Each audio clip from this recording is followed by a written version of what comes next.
Hello hello, bienvenue sur le podcast Les choses de la vie. Les choses simples sont belles. Partageons des ondes positives et profitons pleinement de chaque instant que nous offre la vie.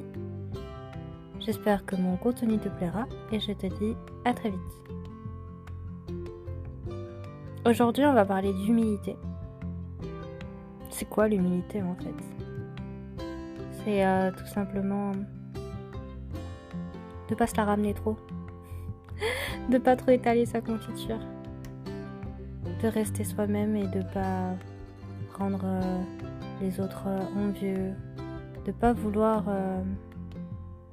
montrer tout ce qu'on a, de juste être simple. L'autre jour, j'étais en déplacement. J'avais une visite dans une petite commune pour un accompagnement avec mon collègue. Et on a eu l'occasion de discuter dans la voiture et pendant le déjeuner. Et je connaissais pas trop cette personne. Et d'ailleurs, depuis ce jour-là, j'ai pas trop non plus envie d'apprendre à plus connaître cette personne.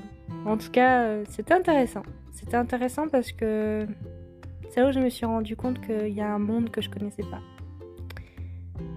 J'ai toujours été entourée de personnes qui étaient reconnaissantes. Toujours entourée de personnes simples qui profitent de la vie, qui la croquent à pleines dents, mais qui savent la valeur des choses. Parce que je veux dire qui ont travaillé dur, ou qui ont eu des parents qui ont travaillé dur, et qui ont transmis ces valeurs-là. Et tous les jours, ce sont des gens qui aiment la vie, qui savent que c'est dur et que tout peut basculer d'un instant à un autre. Et connaître la valeur des choses, c'est pas donné à tout le monde en fait. Et tout le monde n'a pas été éduqué en ce sens.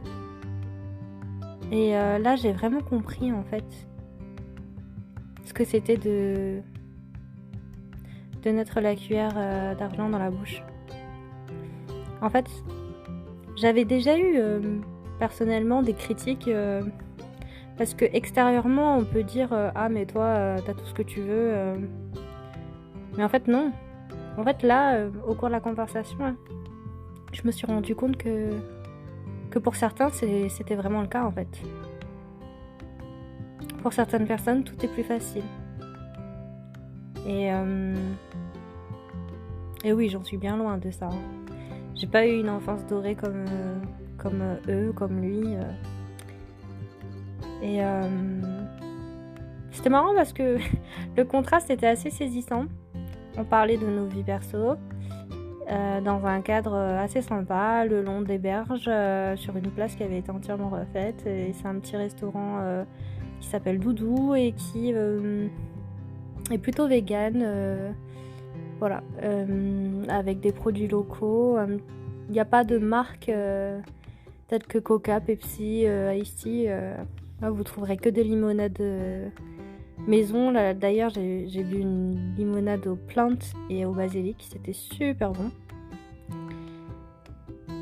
Et donc, pour en revenir à l'humilité, en fait, il n'y en avait pas. En fait, j'ai assisté impuissante à l'étalage d'une vie qui certes est confortable pour certains, mais pour moi qui ne me convient pas forcément. Mais en tout cas, c'était intéressant d'avoir ce regard-là d'une autre personne qui, selon ses mots, achète sa tranquillité. Je vais détailler un peu plus. Pour lui, acheter la tranquillité, c'est par exemple profiter pleinement de la vie, mais au sens j'achète pour le confort, je claque ma thune pour faire circuler l'argent, je pars en vacances où je veux quand je vais au restaurant si j'ai envie, n'importe quand, je regarde pas les prix. J'ai écouté, mais ça, en fait, je pense que j'étais un peu abasourdie quand j'ai entendu dire, moi par exemple, j'ai jamais regardé le prix des articles que je mettais dans mon caddie. J'ai jamais eu besoin, je me suis jamais inquiétée de pouvoir payer mes courses. Là où pourtant je côtoie pas mal de gens qui au contraire le font. Et cette personne-là, elle me disait, moi je suis pas très loin de l'idéal, enfin de se dire être riche, c'est quand on ne se soucie plus de rien, quand on n'a pas besoin de regarder les prix, hein, voilà. Et on se sent à l'aise. C'est ça la tranquillité en fait pour lui. C'est le fait de se dire avec ma compagne, j'ai 2 enfants, on vient d'acheter une maison, on fait ce qu'on veut, on part en vacances quand on veut. Des fois, ma femme elle m'engueule parce que on va être dans le rouge, mais je lui dis c'est pas grave, profite, on n'a pas de problème d'argent. De toute façon, les parents ils ont investi pour nous. J'ai eu une enfance joyeuse, j'ai jamais manqué de rien. Et si je dois investir, ce sera pour mes enfants plus tard, mais là j'ai pas besoin, j'économise pas, je dépense tout, je claque tout ce que j'ai pour en profiter. Et il y a autre chose aussi qui m'avait marqué, c'est quand il s'est marié il y a quelques semaines, et il a dit moi je sais que j'ai réussi ma vie parce que à mon mariage j'avais 1 tiers de famille et 2 tiers d'amis, alors que pour ma compagne, pour sa belle-sœur, il disait elle c'était l'inverse, il y avait la majorité de la famille et puis seulement 3 amis. Oui, mais en fait c'est là où je vous disais le curseur, selon les personnes, qu'est-ce qui est le plus important? Est-ce que c'est votre famille ou est-ce que la famille que vous avez choisie? Parce que pour certains, effectivement, les amis, c'est une seconde famille, c'est une famille à part entière. Et ça veut pas dire que c'est bien ou que c'est mal. C'est chacun, mais chacun choisit, chacun a ses propres exigences, chacun a ses propres souhaits, chacun a son propre confort. Mais ça veut pas dire qu'il faut dénigrer la vie des autres ou se dire les autres je les comprends pas. Et je lui ai fait une petite pour en revenir au caddie, je lui disais moi ça me fait penser aux gens qui cherchent pendant des heures des réductions, des coupons de réduction pour que leur caddie soit le moins cher possible. Ils passent des heures là-dessus parce qu'ils n'ont pas le choix en fait. Ils ont fait le choix en fait de devoir passer du temps justement à chercher des réductions parce que ils n'ont pas les moyens comme lui de claquer la thune comme ça sans regarder les prix. Et ça c'est vraiment en plus ça va, il reconnaît qu'il est plutôt d'un milieu bourgeois et que il aura jamais à se soucier de l'argent, sauf s'il décide de changer de boulot, évidemment, parce que s'il change de boulot, ce sera pas la même. Mais ça, c'était un autre sujet et peut-être que j'en parlerai dans un autre podcast. Mais voilà, ce podcast-là, c'est vraiment sur... il faut pas étaler comme ça, si facilement, sa vie. Et ça peut blesser, en fait. On sait jamais qui on a en face de soi.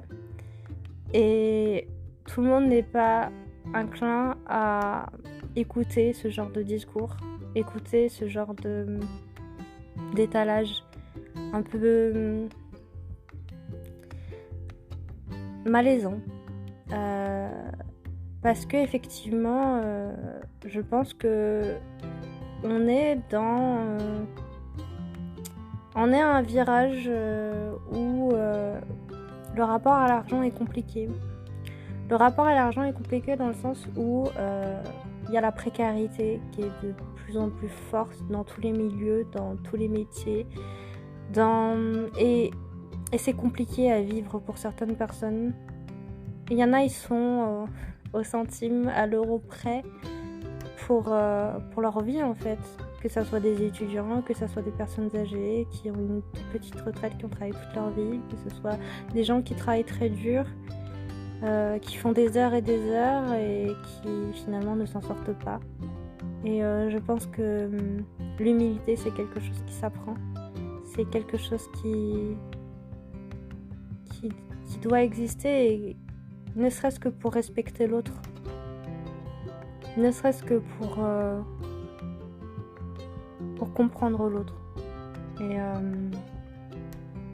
là c'est quelque chose qui m'a beaucoup touchée. Et